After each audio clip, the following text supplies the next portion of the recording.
Hello guys, welcome back to our Pakistan reaction channel.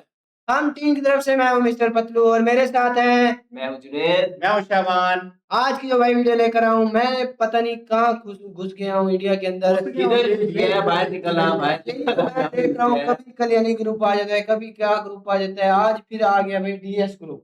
नहीं, उस दिन तूने कल्याणी ग्रुप भारत लेके आया फोर्स था वाला वीडियो, किया था। तो हमारी उसने हाथ में दे दी थी कि भाईजान वो क्या उसने क्या हाँ। से कहा, हाँ। कहाँ क्या था और क्या बन गया। क्या बन गया? और अब डीएस ग्रुप क्या है?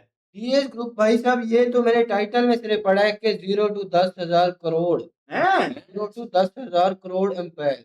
10,000 करोड़ स्टोरी का प्योर इंडियन है, इंडियन ही है ना? भाई, प्योर इंडियन है, प्योर इंडियन। चलाओ भाई, दिखाओ फिर चलते हैं कौन वीडियो सी की है तरफ। भाईजान। वैसे हमें कोई आइडिया नहीं, मैं तो पहली बार सुन रहा हूँ डीएस ग्रुप के बारे में। डीएस ग्रुप तो हमने क्या कोई भी ग्रुप सोचा का भी नहीं नहीं है। पता, हाँ। किसी एक ग्रुप का नहीं पता कि डीएस क्या चीज है। अडानी ग्रुप का पता है सिर्फ भाई। दो ही तो है, अडानी और अंबानी। यार टाटा भी तो है। टाटा भी, सॉरी, ये टाटा। तीन ही तो प्लेयर्स थे जो हमें माइंड में था कि ये इंडिया जो है वो चलाई खड़े हैं भाई।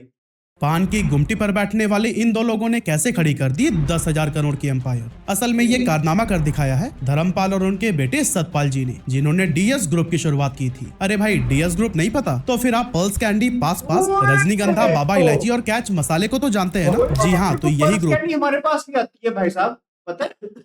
अगर नहीं पता तो हम अगली वीडियो में इनको वो ला के भी दिखा देंगे भाई, है जो कि इन्हें बनाती है। और आज 200 से भी ज्यादा प्रोडक्ट इनके पोर्टफोलियो में शामिल हैं। लेकिन अब सवाल ये उठता है कि चांदनी चौक की एक छोटी सी पान मिश्री की दुकान से उठकर डीएस ग्रुप 10,000 करोड़ का एफएमसीजी एम्पायर कैसे बन गई? ये कंपनी करती क्या है और आखिर ऐसा क्या हुआ कि इसे अपने टोबैको बिजनेस को 100% से घटाकर 10% की भी नीचे लाना पड़ गया। चलिए जानते हैं डीएस ग्रुप की पूरी कहानी। तो दोस्तों, कहानी की शुरुआत होती है 1929 से, जब भारत अंग्रेजों के शासन में था और तरह तरह के अत्याचारों के साथ लोग महंगाई और बेरोजगारी की भी मार झेल रहे थे। उसी मुश्किल समय में दिल्ली के चांदनी चौक में धर्मपाल जी और उनके बेटे सतपाल अपनी छोटी सी पान मसाला की दुकान की शुरुआत करते हैं। अब दुकान भले ही छोटी थी, रिसोर्सेज बेहद कम थे, फिर भी ये उन बाप बेटों के लिए पान शॉप से कहीं ज्यादा एक टेस्ट लैब बन गई थी, जहाँ धर्मपाल और सतपाल अपने ग्राहकों को ऑब्जर्व करते, उनकी पसंद पूछते और फिर घंटों बैठकर अलग अलग इंग्रेडिएंट्स के साथ में एक्सपेरिमेंट करते रहते। उनका मकसद बिल्कुल साफ था, सौंफ मिश्री और टोबैको ब्लेंड से एक ऐसा स्वाद बनाना जो कि बाकी सबसे अलग और प्रीमियम लगे। धीरे धीरे लोगों को भी यह फर्क महसूस होने लगा और फिर वर्ड ऑफ माउथ से उनकी दुकान की पॉपुलैरिटी इतनी हो गई कि चांदनी चौक की इस छोटी सी दुकान का नाम दिल्ली के बाहर तक जाने लगा। लेकिन 1940s का टाइम इनके लिए काफी मुश्किल साबित हुआ, क्योंकि उस टाइम वर्ल्ड वॉर 2 चल रहा था और उसका असर भारत की भी इकोनॉमी पर पड़ रहा था। पूरे बाजार में रॉ मटेरियल्स की भारी कमी होने लगी, जिसका नतीजा ये हुआ कि उस दौर की सारी छोटी दुकानें हमेशा के लिए बंद हो गई।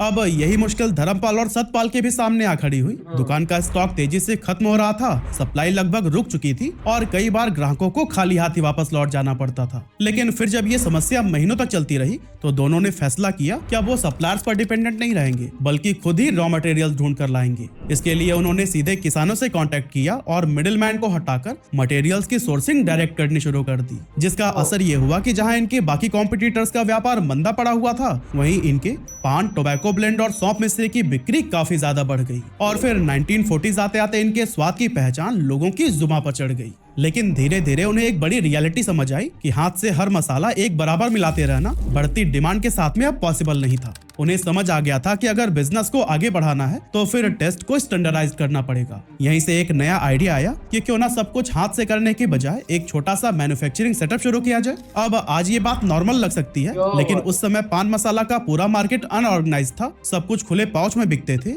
कोई हाइजीन स्टैंडर्ड नहीं और ना ही कोई ब्रांडिंग। ऐसे में मैन्युफैक्चरिंग यूनिट लगाने का आइडिया काफी अजीब लगता था। और दोस्तों, इस जर्नी का सबसे बड़ा स्ट्रगल ये था कि उनके पास कोई रोड मैप ही नहीं था कि पान मसाला को आखिर ब्रांड कैसे बनाते हैं। ना ये पता था कि पैकेजिंग कैसी होनी चाहिए, मशीन कौन सी लगानी चाहिए या फिर डिस्ट्रीब्यूशन कैसे होगा। लेकिन किसी को तो शुरुआत करनी ही थी ना। जल्दी दुकान के पीछे एक छोटी सी जगह साफ की गई, कुछ पुराने डिब्बे हटाए गए और वहीं उनका छोटा सा एक्सपेरिमेंटल मैन्युफैक्चरिंग यूनिट शुरू हुआ, जिसे लोग धर्मपाल सत्यपाल सुगंधी फैक्ट्री कहने लगे और आगे चलकर यही नाम डीएस ग्रुप के रूप में पूरे देश में जाना गया। अब दोस्तों, फैक्ट्री तो शुरू हो गई थी, लेकिन असली चुनौती अब स्टार्ट हुई, क्योंकि कभी मिक्सचर बिल्कुल परफेक्ट बनता तो कभी अगले ही दिन टेस्ट थोड़ा सा चेंज हो जाता था। कई बार घंटों मेहनत करके पूरा बैच तैयार होता, लेकिन धर्मपाल जी सिर्फ स्मेल करके बोल देते थे इसमें वो बात नहीं है, ये मार्केट में नहीं जाएगा, और फिर पूरा बैच ही फेंक देना पड़ जाता था। लोग हैरान थे कि धर्मपाल जी आखिर कर क्या रहे हैं, लेकिन उन्हें पता था कि अगर एक बार टेस्ट बिगड़ गया ना तो फिर सालों का बनाया ट्रस्ट चला जाएगा।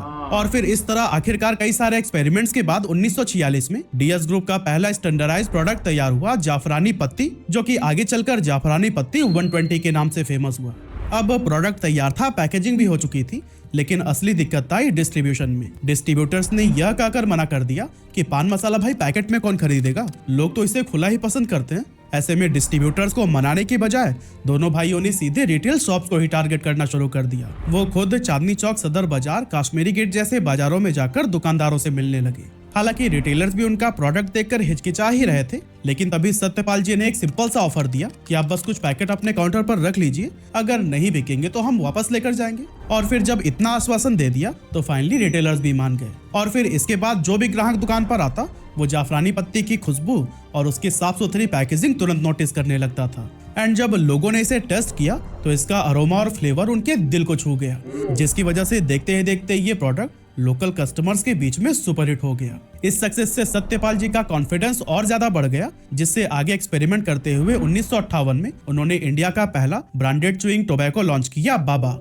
और दोस्तों ये प्रोडक्ट इंडस्ट्री के लिए गेम चेंजर साबित हुआ, क्योंकि इसका रिफाइंड टेस्ट और स्ट्रॉन्ग अरोमा लोगों को इतना पसंद आया कि बहुत ही जल्द ये पूरे देश का स्टार प्रोडक्ट बन गया। और इस तरह से 1960s के एंड तक चांदनी चौक की वो छोटी सी दुकान अब तेजी से बढ़ती हुई कंपनी बन चुकी थी। फिर आया 1970s और 80s का टाइम, जब भारत में एक नया सेगमेंट तेजी से उभर रहा था, पान मसाला इंडस्ट्री का। ट्रेडिशनल पत्ते वाला पान अब धीरे धीरे यंग और ऑफिस जाने वाले लोगों के बीच में कम पॉपुलर हो रहा था, क्योंकि ये टाइम कंज्यूमिंग होने के साथ साथ काफी मेसी भी था।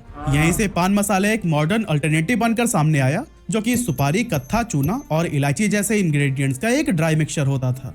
डीएस ग्रुप ने इस बदलते हुए ट्रेंड को देखते हुए सोचा कि पान मसाला तो सभी बना रहे हैं भाई, क्यों ना हम इसमें कुछ प्रीमियम ऑफर करें, जो कि टेस्ट में सुपेरियर हो, फ्रेग्रेंस में रिच हो और ऐसा फील दे कि पान मसाला भी क्लासी हो सकता है। और फिर इसी विजन के साथ 1983 में डीएस ग्रुप ने अपना आइकॉनिक प्रोडक्ट रजनीगंधा पान मसाला लॉन्च कर दिया। लेकिन लॉन्च के बाद उन्हें तुरंत समझ आ गया कि अगर रजनीगंधा को बाकी पान मसाला से अलग दिखाना है तो फिर हमें एडवर्टीजमेंट पर जोर देना पड़ेगा। उस समय पान मसाला की दुनिया में ग्लैमर एडवर्टीजमेंट लगभग न के बराबर थी। फिर भी डीएस ग्रुप ने रिस्क लिया और बॉलीवुड एक्टर अविनाश वधावन और शिखा स्वरूप के साथ अपना पहला बड़ा कैंपेन लॉन्च किया, स्वाद रजनीगंधा का सबसे निराला। ये कैंपेन इतना पॉपुलर हुआ कि पूरी कैटेगरी का ही परसेप्शन बदल गया। एड्स में रजनीगंधा को खुले वो अजय देवगन और वो भी प्रमोशंस करते रहते हैं। उसका पता नहीं, लेकिन मुझे रजनीगंधा सुन के ना मेरे माइंड में अलग एडवर्टाइजमेंट चल रही है, मुंह में रजनीगंधा कदमों में दुनिया, ऐसा करके कुछ था। भाई साहब जिसको नहीं पता, ये प्रॉपर जो है ये पान खाने वाला आदमी है, अरे, ये थूकता रहता है, पिचकारियां मारता हाँ, रहता ऐसे है। करता भाई साहब रहता है। इसका ऑफिस में भी यही काम है, तो इस पार्क में टहलते, हो रहा होगा। ड्राइव पर जाते और बेफिक्र होकर लाइफ एंजॉय करते लोगों के साथ में दिखाया गया। हर फ्रेम ये एहसास दिलाता था कि रजनीगंधा सिर्फ स्वाद नहीं देता, बल्कि जिंदगी में फ्रेशनेस और खुशी को भी जोड़ देता है। इस फ्रेश और फन से भरे प्रेजेंटेशन ने कैटेगरी की पूरी इमेज बदल दी और रजनीगंधा को टेस्ट से आगे बढ़ाकर एक लाइफस्टाइल सिंबल बना दिया, जिसके चलते 1990s में आते आते रजनीगंधा की पॉपुलैरिटी काफी ज्यादा बढ़ चुकी थी। और इस सक्सेस के साथ ही डीएस ग्रुप भी नई ऊंचाइयों पर पहुंच गया था। लेकिन दोस्तों कई बार सफलता के साथ साथ चैलेंजेस भी आते हैं, और डीएस ग्रुप के साथ भी कुछ ऐसा ही हुआ, क्योंकि वो इतनी बड़ी कंट्रोवर्सी में घिर गया कि उसे अपने कोर बिजनेस को रिड्यूस करके एफएमसीजी सेक्टर का रुख करना पड़ गया। असल में 1990s के मिड में हेल्थ डिबेट्स अचानक तेज होने लगे थे। टोबैको को लेकर हेल्थ अवेयरनेस काफी तेजी से बढ़ रही थी। मेडिकल रिसर्च एनजीओज और मीडिया ने चबाने वाले तंबाकू को हाई रिस्क कैटेगरी में रखना शुरू कर दिया था, और यहीं से डीएस ग्रुप के लिए मुश्किलें शुरू हो गई, क्योंकि कंपनी की रेवेन्यू का बड़ा हिस्सा इसी सेगमेंट से ही आता था। और हाँ, भले ही रजनीगंधा पूरी तरह से टोबैको फ्री था, फिर भी पब्लिक परसेप्शन में लोग उसे अक्सर टोबैको प्रोडक्ट के साथ ही जोड़ देते थे, और फिर इस कंफ्यूजन ने ब्रांड इमेज को काफी नुकसान पहुंचाया। और फिर जैसे जैसे अवेयरनेस बढ़ी, वैसे वैसे सरकार पर भी प्रेशर पड़ने लगा। कई राज्यों ने गुटखा और टोबैको मिक्स्ड पान मसाला पर रिस्ट्रिक्शंस लगाने शुरू कर दी, कहीं पार्शियल बैन लगा तो कहीं पूरी तरह से। साथ ही कंपनियों के लिए पैकेजिंग पर बड़े बड़े वार्निंग लेबल लगाना भी जरूरी हो गया था। एडवर्टाइजिंग पर भी सीमाएं लगने लगी, और मास मीडिया में ऐसे प्रोडक्ट को ओपनली प्रमोट करना मुश्किल होने लगा। यही सब देखकर डीएस ग्रुप ने सोचा कि अगर समय रहते बिजनेस मॉडल नहीं बदला तो फिर ग्रोथ रुक सकती है। यहीं पर डीएस ग्रुप की नई जनरेशन रविंद्र कुमार और राजीव कुमार ने एक बड़ा फैसला लिया। लिया। उन्होंने तय किया कि कंपनी धीरे धीरे टोबैको पर अपनी डिपेंडेंसी कम करेगी और लॉन्ग टर्म में इसे 10% से भी नीचे लेकर आएगी। साथ ही उन्होंने अपने बिजनेस को ऐसे एरियाज में ले जाने की सोची जहां लॉन्ग टर्म ग्रोथ भी हो और ब्रांड की इमेज भी साफ सुथरी रहे। और ऐसे में एफएमसीजी से बेहतर क्या ही हो सकता था। एफएमसीजी एक ऐसा सेक्टर है जहां डिमांड कभी नहीं रुकती, क्योंकि ये रोज इस्तेमाल होने वाले प्रोडक्ट्स होते हैं। लोग इन्हें बार बार खरीदते हैं और इसीलिए इसकी सेल्स भी लगातार बढ़ती रहती है। ऊपर से इंडिया की बढ़ती पॉपुलेशन और बढ़ते कंजप्शन की वजह से ऑलरेडी ये फास्ट ग्रोइंग सेक्टर था। और हाँ, कमाल की बात तो ये थी कि डीएस ग्रुप ने डाइवर्सिफिकेशन की शुरुआत पहले से ही करनी शुरू कर दी थी, जब उन्होंने कैच ब्रांड के तहत अपना एफएमसीजी प्रोडक्ट 1987 में ही लॉन्च कर दिया था।